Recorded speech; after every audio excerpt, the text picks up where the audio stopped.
Hey everybody, I'm Rockin Robbie Billups. And I'm John Hammertime Holshoe. And we are the Pop Culture Philosophers, and today we're celebrating our 1-year anniversary. Yes, that's right.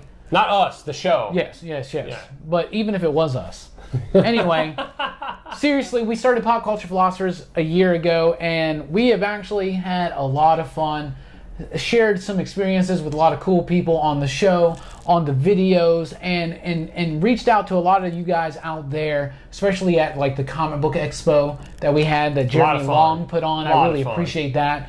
We plan on being back there next year. We just had a fantastic year. We want to thank you guys so much. So we're going to do a little Q&A, a special PCP on the spot. You guys are putting us on the spot tonight. So let me look up in my social media here, and let's see what happened. So Lance Allen, who I'm doing a comic book with called Black Spec, just went off to the printers today to coincide with the 1-year anniversary of PCP. So good things are coming for everybody, right? Anyway, check that book out. Lance is a great comic book writer, and he wants to know, straight up, do you guys think that movie and video game reviews are crooked and paid for? So John, what do you think? That's a really bitey question, by the way. Way heavier than what's your favorite Rolling Stones song? Yeah, it's not we're not, because we don't really have a whole lot of sponsorship, but I think there's definitely, immediately, yeah, you're going to get that. You're going to get, well, you don't want to bite the hand that feeds you. What if Spielberg invited you out to view his new movie and, flew out to LA? Do you really want to talk shit about Spielberg? Even if that new movie, I love Spielberg, great director, a bunch of great films. But there's been some misses. If Spielberg called us and said, come and do a PCP exclusive review for my movie, I do know that there would be a temptation just to, fluff it up. I would. Absolutely. So I'm telling you right now, that's what will happen. I would like to think that I wouldn't, but that's not us. We're talking. He wants to know about other people, and I don't. I would like to think that that's not the case. That people are just, the critics out there, just giving you their opinions. They're giving you their viewpoints and their thoughts on the stuff. Just like what we do at times. Now, it is weird though when something gets so slanted. Let's just, I don't know, the BVS thing, for instance. It was so against it and whatever, but it is justifiable from the movie. We can dissect the movie and see what the critics were saying. So I think the critics are paid by the people who publish their work. I don't really know, but I think that practice probably is out there. I would be naive not to think that exists. I would say there's going to be sites and magazines and media outlets where you got to be careful, because maybe this company is, does commercials on your show, or whatever. If your Arby's is a sponsor and you bash Arby's, that can't be so great. Of course, it worked out for the Daily Show. He's talked crap about Arby's, so there's going to be that. And then of course you have people that go on with things with a bias. If you're a big Gibson guitar guy and you're reviewing a Fender guitar, you might go in there with a bias because you're a Gibson person. Yeah. Not to say that Fender doesn't make phenomenal guitars, and so does Gibson, but everybody I think has a bias. Yeah, definitely. Are they bought and paid for? Maybe. I guess. Maybe. Some of them probably are. For sure. So, Justin Goldsmith, who you know from the podcast, Justin is a great friend of ours. He's an actor here in the North Alabama area. He's actually a really cool cat. I love him to death. I really do. He wants to know, why is Justin Goldsmith not on this video? Because you're not on any of the videos, motherfucker. So, why are you calling us out on social media when we've invited you many times to come here to the Huntsville Attic? You have no problem coming here to do a podcast, but he won't do a video? Just saying, that's what I got to say. Yeah, he was on that show Nashville, and he never invited us to be on that show Nashville. Yeah, right, exactly. So you know what? We're not going to invite you to be on our show. Mark Lanier, our good buddy, who is over at RCR Reviews, wants to know, what is our preference? What do you prefer, to do videos or to do the audio podcast, John? What do you think? I prefer the audio. I have what do you call a face for radio? So I prefer the audio. And a voice for video.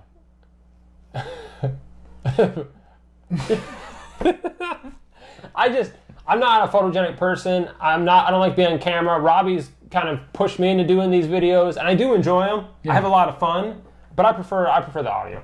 I prefer doing both, but I do like the videos. I like putting the videos together. I like being on camera, but there is a relief when it's just the podcast. And the podcast, we're not so strict on our time. We are strict on our time on the podcast, but we just release an hour and a half long podcast. We would not release an hour and a half long video. at all. So I kind of like doing the video a whole lot more, but it's easier to, it feels like there's less weight to do the podcast, which we enjoy just as much. Like, I really do love the podcast. Mike the Voice Matthews, who started Smile or Else with me, which kind of eventually led to PCP. We started off a few years ago as just the Huntsville Attic Studios doing the Rockin with Rockin' Robbie show and the Smile or Else show. Mike was the host of the Smile or Else show until John took over. That led to PCP. Mike has some good questions for us. Let's answer them kind of briefly. We're running long, but it is the 1 year anniversary. And if you care about the 1 year anniversary of PCP, you don't mind about this video, right? Anyway, Mike the Voice Matthews wants to know, what has been the biggest challenge for PCP? I would say the spiders in the attic. There's so many spiders. No, there's no spiders in here. I would say, I think that in my opinion, Robbie and I, when we try to do top 5, we'll come to agreement on a couple, and then there's one that, we butt heads on. Oh yeah. Usually we can iron them out, and it's gone to fisticuffs. We got in a slap fight once. And, yeah, we did. Yeah, and then once with our toes. Yeah, big toes. That's how you solve things here in the attic. That's probably the biggest challenge. I think it's just trying to get people interested, and just working. I mean, it's to produce as much content as we put out. It takes a little bit of work, We work full-time jobs, both of us.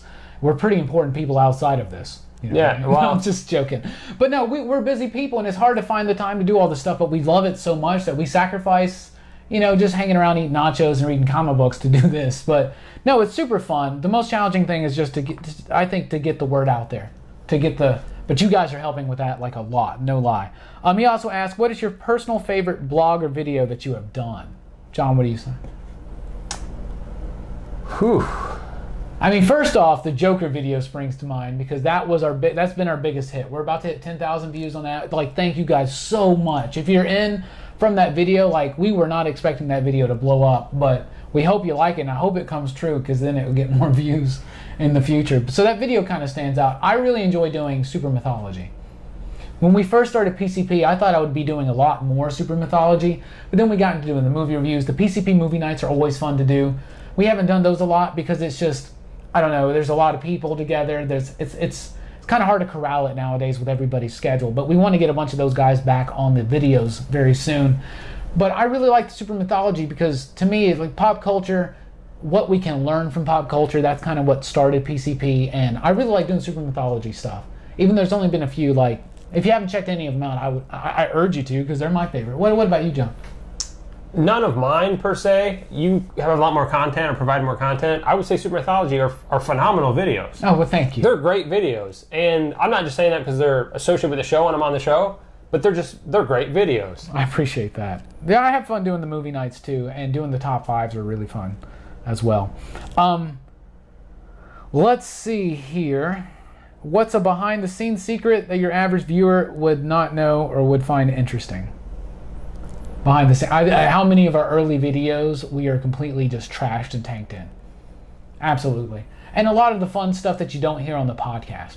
Like our podcasts are usually typically about an hour long, can sometimes be up to almost 3 hours long in the raw format. We have a lot of fun doing them, and there's a lot of funny stuff that gets completely cut out and you'll never hear. It's gone forever. That's what I would say. What about you, John? What are some fun scenes? Or some stuff they probably don't see, but maybe you saw in the behind the, we had that blooper thing. Oh yeah.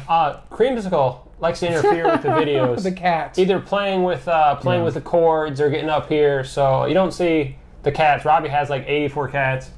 Yeah, I have a lot of cats, and when the cats mess with us, and one time Leroy, the cat litter box is very near the attic, and one time Leroy dropped a bomb that stopped a podcast dead in his tracks for about 30 minutes. And we'll stop the whole city. Yeah, that was actually kind of fun. Yes. Mike has got one more question here. Where or what do you find that inspires you? What drives you creatively? Me, it's just experiencing other stuff. I really like story. I really like comic books and movies and stuff, but I try to take it in. I do a lot of studying. I do a lot of research. I like absorbing information and putting it back out. That drives me. But a good movie, a good book, something that inspires me. If a story inspires me, I want to somehow convey why that story should inspire other people. And that's what drives me, I would say. What about you, John? I would say I have a short attention span, so it's really anything that was exciting at the moment. Like when the Rogue One trailer came out, I flipped out. I really liked that. I still like that trailer. It was awesome, and I was so excited. So it's whatever nerdy thing is hip at the moment. I get so excited. Trailers, new comic books. We're all games. guilty of that. Yeah. Yeah. Anything fun and exciting and new. Lance has got a couple more questions. What is your favorite brand of popcorn? I like Pop Secret. Pop Secret Home Style is my favorite popcorn. Straight up. It's just salt, no butter. I don't like the movie theater butter stuff. We used to work at a movie theater, and the butter like got really gross after a while when people are like, layer it 18 times for me. It's leaking through. It's leaking grease. I don't know what that stuff is, but it comes in a bag and it's already liquid. Yeah. I like the salty home style Pop Secret. What about you, John? I'm not a big popcorn guy. I got burnt out because of all the theaters I worked at. Okay. I worked at a couple more theaters than you did. And I kind of got burnt out on popcorns. I still like caramel popcorn, like Cracker